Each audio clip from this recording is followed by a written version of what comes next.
Luzon, Visayas, Mindanao at buong mundo. Ngayon ay Miyerkules, September 20, 2023. Ako si Barbie Mulak at ito ang Balitang A to Z. We are studying the possibility of filing perjury charges against them. Mga aktivistang nagsiwalat na umano'y dinukot sila ng militar, posibleng kasuhan ng perjury.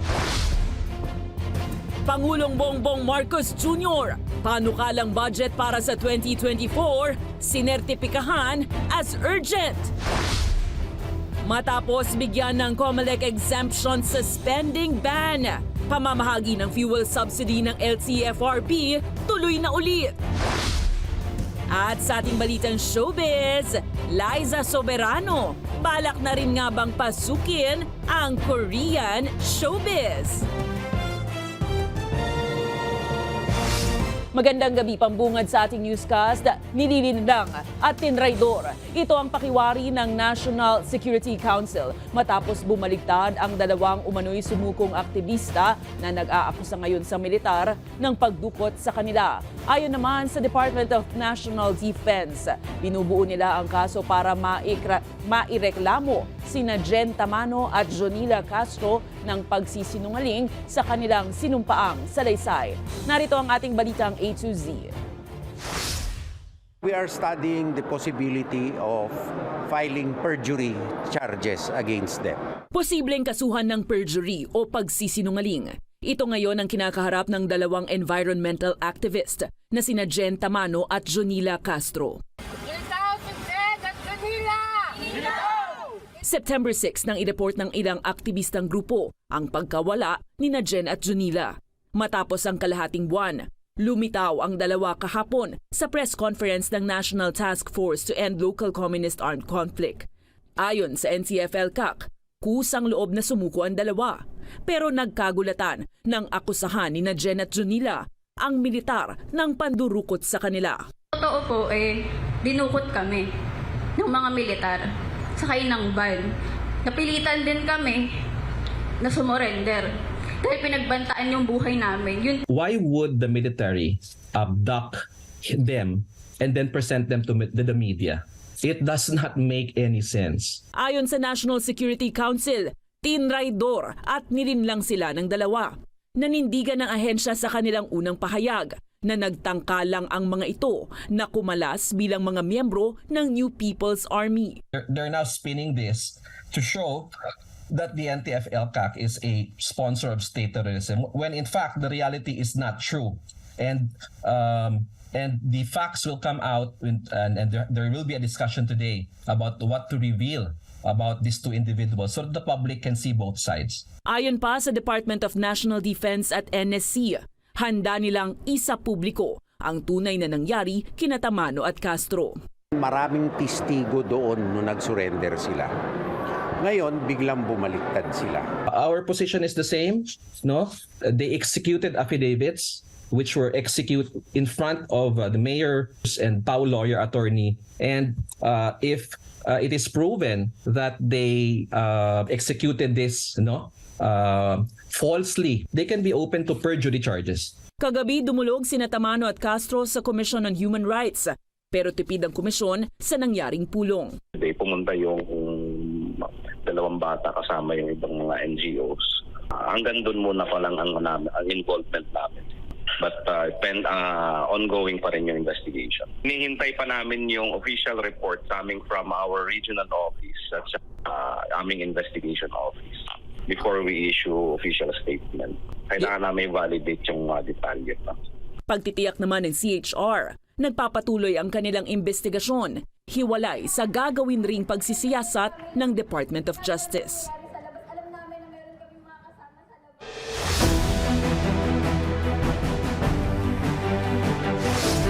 Minamamadali na ni Pangulong Ferdinand Bongbong Marcos Jr. ang pagsasabata sa panukalang national budget para sa 2024.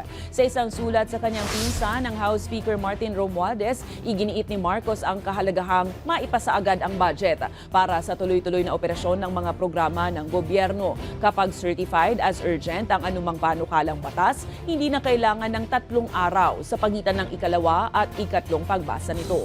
Nauna nang sinabi ng liderato ng Kamara na target nilang maipasa ang national budget sa huling pagbasa bago ang recess ng Kongreso sa September 30. Samantala, aprobado na ng Kamara ang 18 priority bills ng Legislative Executive Development Advisory Council o LEDAC. Kabilang sa mga inaprubahan ang Amendment to the Build, Operate, Transfer Public-Private Partnership o PPP Act, National Disease Prevention Management Authority or Center for Disease Control and Prevention. Andyan rin ang Internet Transaction Act, E-Commerce Law, Health Emergency Auxiliary Reinforcement Team o HEART Act, Virology Institute of the Philippines, instituting a National Citizen Service Training Program at marami pang iba. Habang ang 2 panukalang batas na MUP Pension System Bill at Anti-Agricultural Smuggling Act ay dadaan pa sa second reading sa plenaryo sa susunod na linggo. Samantala, tiwala naman si House Speaker Martin Romualdez na makukumpleto nila ito bago ang kanilang recess sa katapusan. Yung nag-agree tayo sa 20 na priority measures, common legislative agenda noon sa LEDAC na approvean natin by December of 2023. 18 as of today, 18 po out of the 20 or 20 mga measures ay napasa na as of today. Nilinaw ni Senator Amy Marcos na dapat nang ipaubaya ang confidential at intelligence funds sa mga ahensyang may malinaw na mandato sa paggamit ito. Ayon sa mambabatas, may general rule na sinusunod bago magkaroon ng confidential fund. Inihalimbawa ng senadora ang DICT na humihirit ng confidential funds pero wala naman anyang mandato na mag-prosecute nito. Sa kabila nito, ayon kay Senator Amy, nadepensahan naman anya ng Office of the Vice President at ng Department of Education kung bakit kailangan nila ng confidential funds. To the experts, di ba? No, but actually the turnover to intel agencies is very clear cut. So, kapag binigay yan sa mga intel, NICA, halimbawa, ayan, klaro naman yan, CIDG, o klaro, NBI. Maliwanag kasi may patutunguhan. May karampatang kaso na i-file pagkatapos noon, pwede talaga sila mag-prosecute kasi nasa mandato nila. Formal nang inirekomenda ng Senate Committee on Ways and Means ang permanenteng pagbabawal sa Philippine Offshore Gaming Operators o POGO sa bansa. Nasa 10 senador na ang bumoto para tuluyan ng i-ban ang POGO. Ito ay sina Committee Chair Senator Win Gatchalian, Senate Majority Leader Joel Villanueva, Minority Leader Coco Pimentel, kabilang rin sina Senator Ronald Bato de la Rosa, JV Ejercito at iba pa. Ayon kay Gatchalian, ang naturang hakbang ay upang maiwasan ang pagtaas ng krimen kaugnay sa POGO. Samantala, hinihimok rin ng mambabatas ang Bureau of Immigration na kanselahin at bawiin ang mga working visa na ibinibigay sa mga dayuhang nagtatrabaho sa POGO at ipatupad ang kanilang deportation alinsunod sa mga patakaran ng ahensya.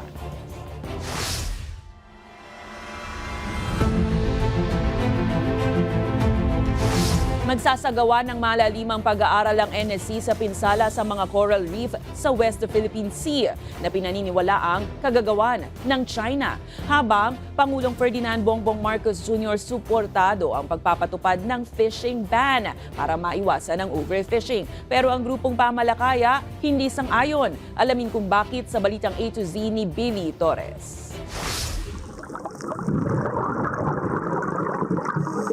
Masigla pa ang marine life sa Rizal Reef at Escoda Shoal sa West Philippine Sea taong 2021. Kaya naman ikinagulat ni National Security Council Assistant Director General Jonathan Malaya na sa pinakahuli nilang pagbisita rito ay wala ng buhay ang karagatan. So we were very surprised that in our latest visit through the AFP Westcom and the Philippine Coast Guard, what we now saw, the reefs are lifeless and there are no signs of life forms. And the only presence there no, on a regular basis are the Chinese Coast Guard militias, no, which have been swarming and loitering in that area. Dahil dito, magsasagawa ng malalimang pag-aaral ng NSC sa mga pinsala sa lamang dagat sa nasabing teritoryo. Naniniwala naman ang ahensya na may kinalaman ng China rito. There has been no official denial coming from the Chinese government that they were not responsible for the degradation in both shoals. Sa gitna nito, muling iginit ni Senator Riz Hontiveros na dapat magbayad ng China sa pakana nito. Sa isang pahayag, maras itong sinabi na ninanakawan na nga ng hanap buhay ang mga mangingisda, winasakpaan niya ang likas na yaman ng Pilipinas.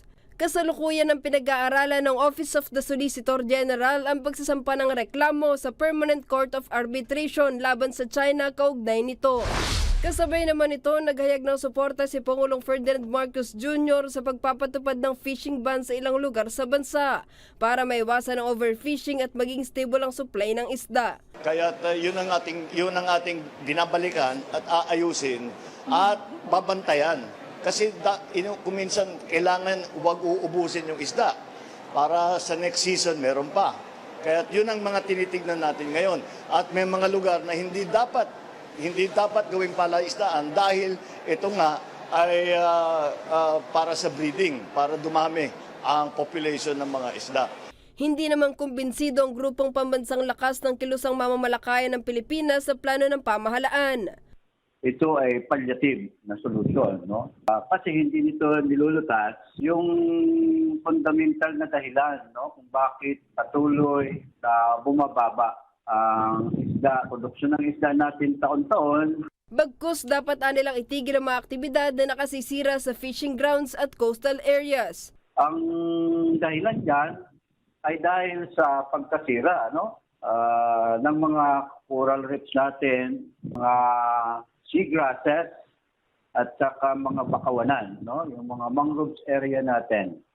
Ibig sabihin, tuloy-tuloy na nasisira yung ecosystem, marine ecosystem ng ating bansa. Mababatid na mayroong 187 reclamation projects ang bansa na nakaapekto sa paglago ng marine at aquatic resources na nagre-resulta ng pagbaba ng produksyon ng isda. Para sa Balitang A to Z, Billy Torres.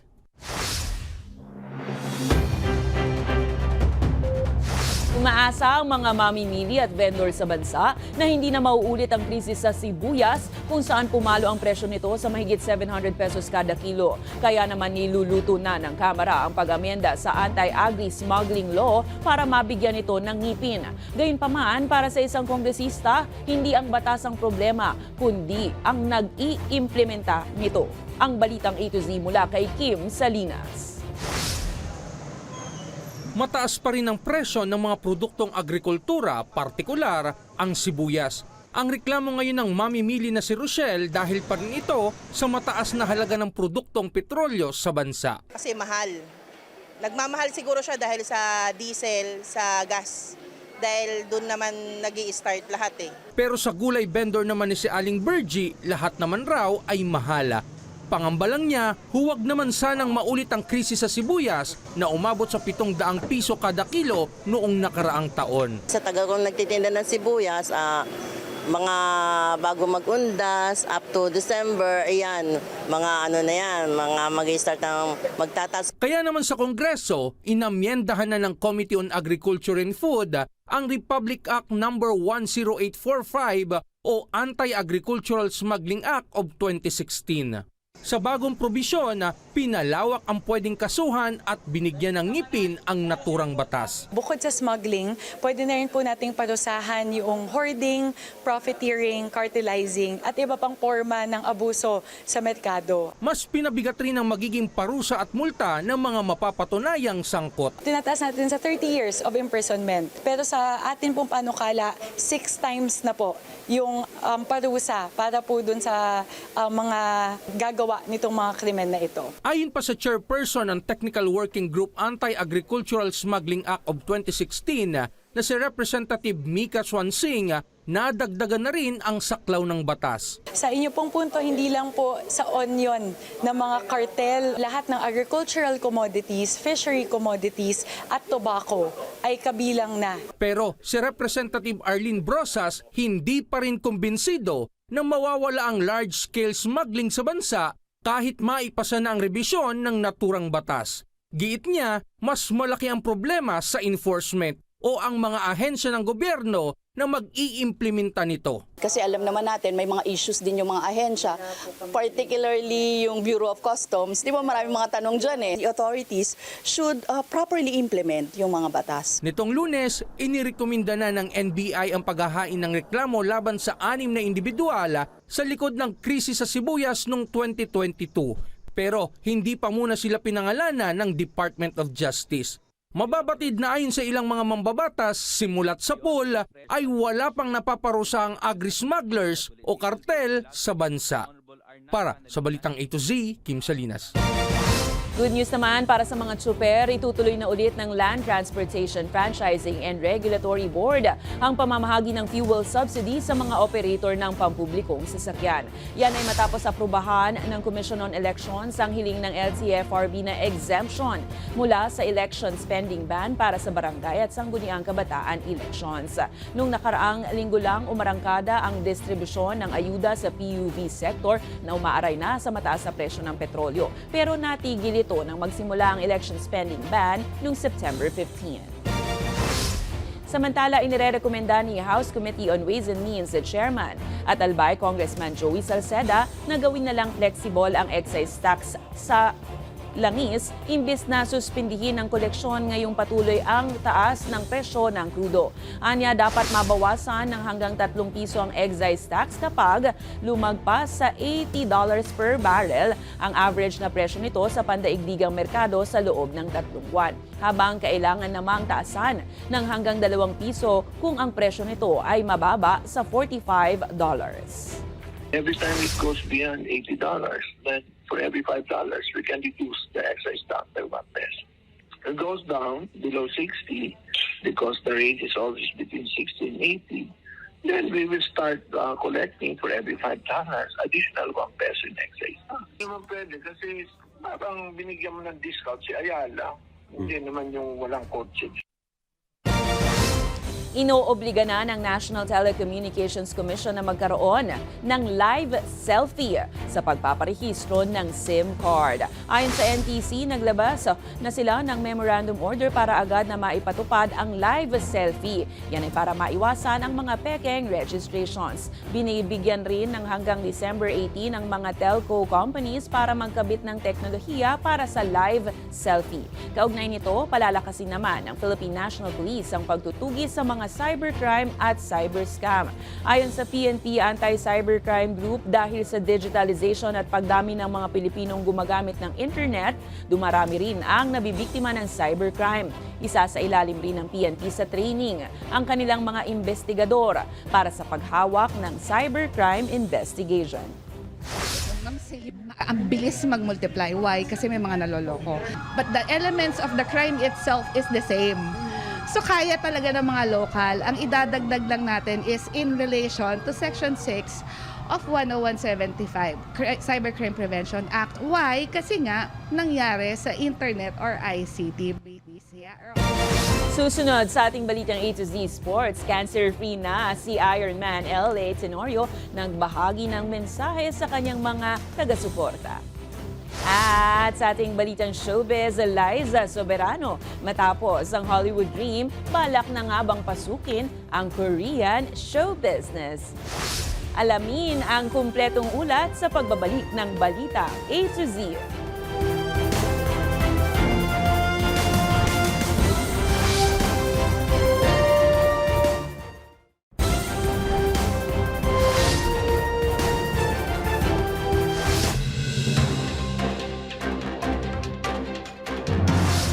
Sa pool sa CCTV ang ginawang paglunok ng security screening officer sa ninakaw umano nitong $300 bills na tinupi ng maliliit para mapagkasya sa kanyang bibig sa Ninoy Aquino International Airport. Una rito, nagreklamo umano ang Chinese sa Airport Authority dahil nawala ang laman ng kanyang wallet.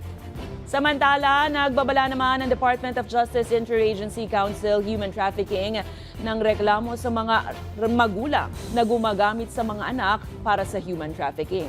Sinabi ni DOJ IACAT Undersecretary in Charge Nicholas Felix T. Karamihang kaso ng human trafficking na kanilang naitatala ay mga magulang mismo ang nagtutulak.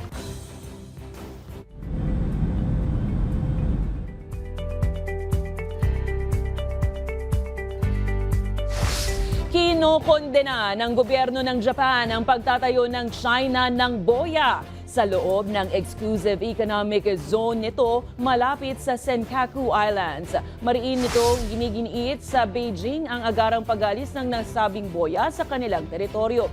Ayon kay Chief Cabinet Secretary Hirokazu Matsuno, patuloy na nilalabag ng China ang international law.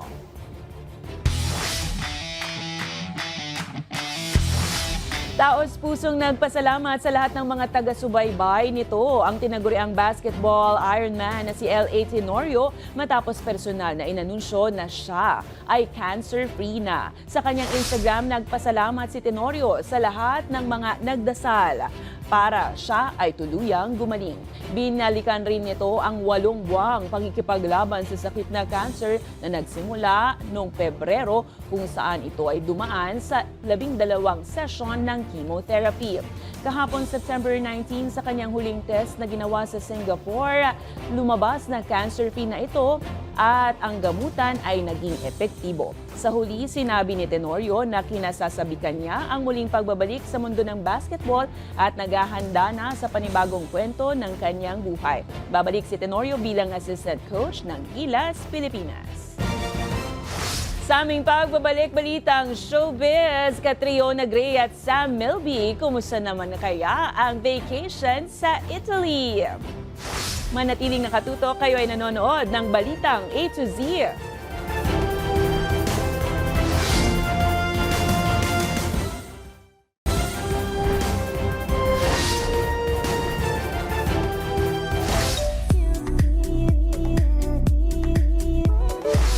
Engaged celebrity couple Catriona Gray at Sam Milby enjoy sa kanilang travel in Italy. At Liza Soberano, papasok na nga ba sa Korean show business? Ang detalye sa Balitang A to Z Showbiz ni Lane Garcia. Travel goals ang peg ng pamamasyal ng engaged couple na sina Miss Universe 2018 Catriona Gray at fiancé nitong si Sam Milby sa Italia. Ibinida mismo yan ni Catriona sa kanyang post sa Instagram. Ayon sa beauty queen, matagal nang nasa bucket list nila ang world-famous view ng Positano na kilala bilang scenic seaside paradise sa Italy. Maliban dyan ay enjoy rin ang lovebirds sa kanilang road trip gamit ang motorsiklo. Talaga nga namang forever grateful si Kat sa kanyang panda na halata ang saya at sigla habang kasama niya ito. Wala pa ring inilalabas na detalye tungkol sa nalalapit na kasal ni Sam at Catriona sa 2024 na gaganapin sa Australia. Posible nga kayang mag-change ng venue ang dalawa ngayong na-explore na nila ang magagandang lugar sa Italy na tinatawag ring City of Love. Samantala, hi everyone, this is Liza and right now I'm in Seoul and I'm shooting a travel series here. Mukhang may bagong kinakarir ngayon ang aktres na si Liza Soberano. Puspusan kasi ang kanyang pag-aaral ng Korean language bilang paghahanda sa pagpasok sa Korean showbiz matapos maging on hold ang kanyang Hollywood dreams dahil sa strike ng mga artista doon. I'm working in the States right now. I just wrapped up my first Hollywood movie and then right now I'm currently auditioning for other movies. Sa isang pahayag, sinabi ni Liza na naniniwala siya na ang Korea ang susunod na Hollywood sa larangan ng entertainment. Tampok ngayon si Liza sa isang travel show na PHH TV kung saan first time niyang makatrabaho ang Korean production at na-enjoy niya ito dahil nakakasalamuhan na rin niya ang ilang Korean stars. Mensahe naman ni Liza sa kanyang mga fans, I hope that you guys will enjoy this travel series that we're making, especially for all of you. I hope it gives you a new perspective on South Korea, on Seoul, and the Korean culture.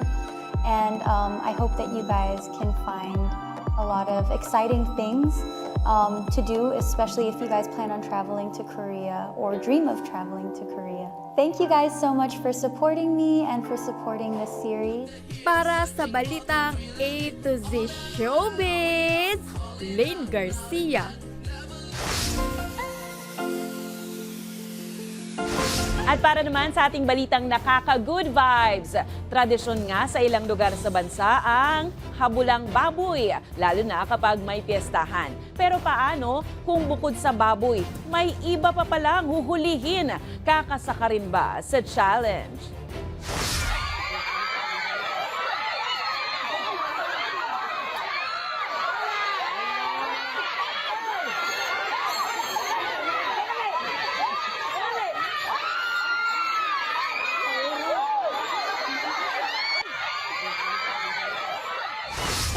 Nasama yung aso. Kung kayo ay may kwentong kakaiba, mga kwento ng pag-ibig o storya ng inspirasyon at pag-asa, maaari niyo itong ibahagi. Sumali sa ating Facebook group na Balitang A to Z. Panoorin ang replay ng ating programa at sundan ang ating social media pages. Hanapin ang Balitang A to Z.